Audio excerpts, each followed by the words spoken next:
Africa's faith is blooming. The Church is witnessing an ever more visible and vital participation of bishops and cardinals from Africa in the affairs of the Universal Church. South African Cardinal Wilfred Napier and Guinea's Robert Serra were specifically prominent during October's Synod of Bishops. Pope Francis will soon be setting foot on the continent, visiting Kenya, Uganda, and the Central African Republic at the end of November. Meanwhile, an outstanding African is being celebrated in the Church, Blessed Cyprian Tansi, a priest, and now proclaimed Nigeria's first blessed. This African cardinal in Rome had a very personal relationship with him. He is the first priest that I ever knew because he opened our parish, Dunukofia, at that time in 1940. And I was just a small boy of 8, 9 years old. I hadn't known any other priest. He baptized me in 1941, my first confession at his hands, my first communion at his hands. I was his mass server in 1945. And he prepared me for confirmation. Therefore, I knew something about him. The school I attended, he lived in the area, in the grounds.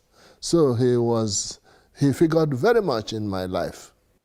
He worked first as a teacher. Later, he felt God's call to the priesthood, and at the end of his life, he entered a religious order and became a Trappist in England. But what was special about him was his unending zeal to spread the gospel.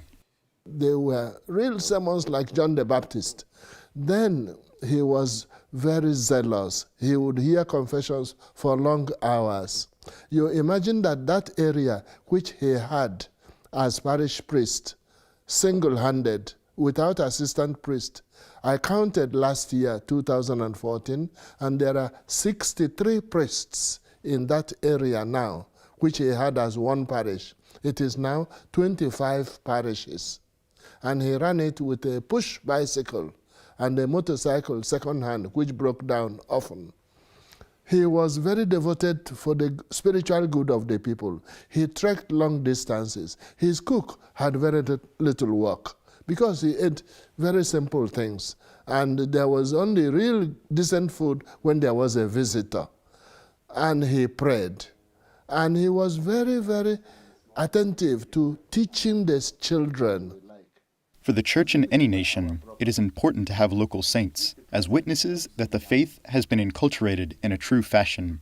It is very important because the priest who comes up from the area understands his people, not only their language, their culture, their mentality, their problems, their joys, their sorrows.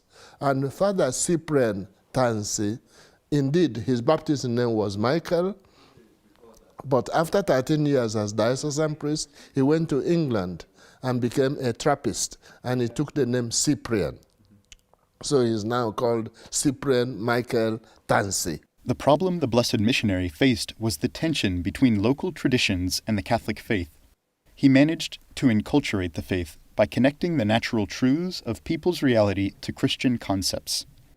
Father Tansi himself came from a family of African traditional religion, which Europeans called animism, not a good name. Paganism, even worse, because the people believe in God, one God, and then in spirits, good and bad, and they honor the ancestors. That's not bad. It's very good preparation for Christianity.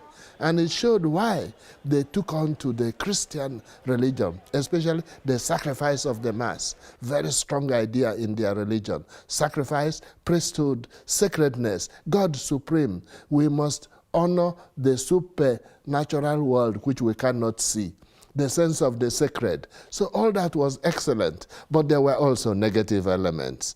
When there was an epidemic in the area, the people believed some of these old women were witches. They are the cause of the suffering. So they made them drink some poison, and then if they died, they said, you see now, they are guilty.